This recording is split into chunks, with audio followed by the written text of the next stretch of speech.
खुदा बाप और उसके बेटे हमारे खुदावंद यीशु मसीह के वसीला से आप सब पर सलामती हो। आप सबको the truth TV only Bible truth पर खुशामदीद। अजीजों, हमारे इस चैनल को बनाने का मकसद खुदा के कलाम की सदाकत आप तक पहुंचाना है। अजीजों, बाइबल मुकद्दस में ज़बूर 119 और उसके 160 आयत के मुताबिक खुदा के कलाम का खुलासा सच्चाई है और सच्चाई यूहन्ना 8:32 आयत के मुताबिक अगर हम सच्चाई से वाकिफ होंगे तो सच्चाई हमें आज़ाद करेगी। और आज़ादी का अंजाम रोमियो 6:22 आयत के मुताबिक हमेशा की जिंदगी है। तो आए अजीजों, हम खुदा के पाक कलाम की सच्चाई को जानते हैं। खुदा बाप और उसके बेटे हमारे खुदावन यीशु मसीह के वसीला से आप सब पर सलामती हो।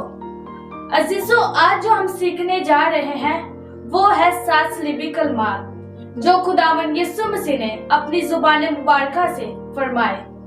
तो आज मैं उन 7 सलीबी कलमात में से पहले कलमे को आपके सामने बयान करूंगी। तो आए फिर जिनके पास खुदावन का पाक कलाम है वो मेरे साथ निकाले मुकद्दस लूका की अंजील उसका 23 बाब और उसकी 34 आयत।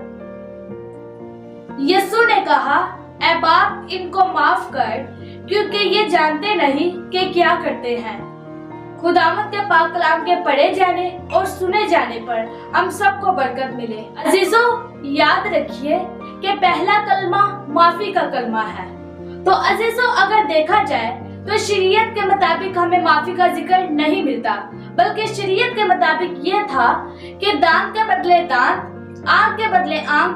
मतलब ये कि अगर आपने किसी की आंख निकाली है तो वो भी आपकी आंख ही निकालेगा। अगर आपने किसी का दांत तोड़ा है तो वो भी आपका दांत ही तोड़ेगा। जैसे कि आज के दौर में हम कहते हैं कि जैसे करनी वैसे बढ़नी।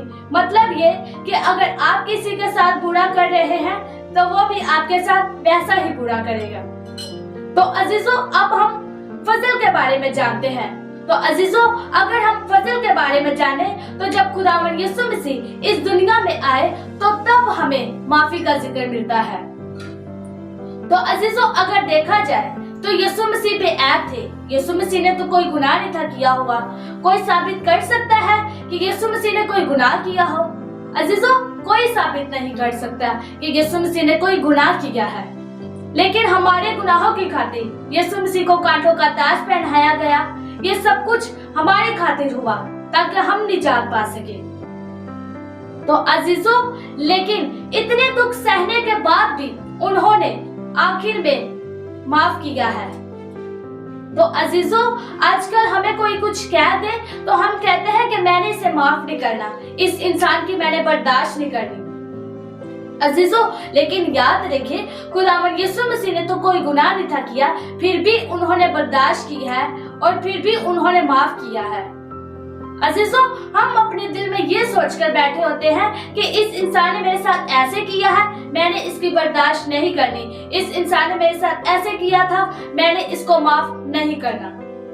और हम अपने दिल में गुस्सा, ज़नाकारी, हरामकारी, बुत परस्ती, नाच रंग, आयाशी, लोडेबाजी, ये सब चीजें जो खुदा के कलाम के मुताबिक नहीं है वो अपने दिल में रख के बैठे होते हैं, ना कि कलाम को अपने दिल में रखा होता है। अजीजों, तो जब हम इन चीजों को अपने दिल में सोचते हैं तो तब हम इन चीजों को प्रैक्टिकल लाइफ में करते हैं। तो अजीजों, याद रखिए, खुदा ने हमारे दिल को इसलिए नहीं बनाया कि हम इन चीजों को सोचें या इन चीजों को प्रैक्टिकल लाइफ में करें, बल्कि खुदा ने हमारे दिल को इसलिए बनाया है ताकि हम खुदा के कलाम को सुने, उसे दिल में बिठाकर उस पर अमल करें।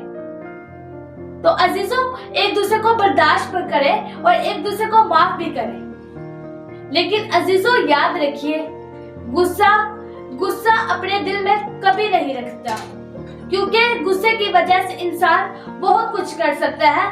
गुस्से की वजह से इंसान कत्ल भी करता है। अजीजों, गुस्सा गुनाह को जन्म लेता है और गुनाह मौत को।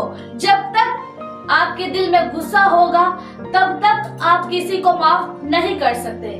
जब आप अपने दिल में से गुस्से को निकालेंगे तो तब ही आप एक दूसरे को माफ करेंगे। तो अजीजों, इसलिए कहते हैं कि गुस्सा अपने दिल में नहीं रखते।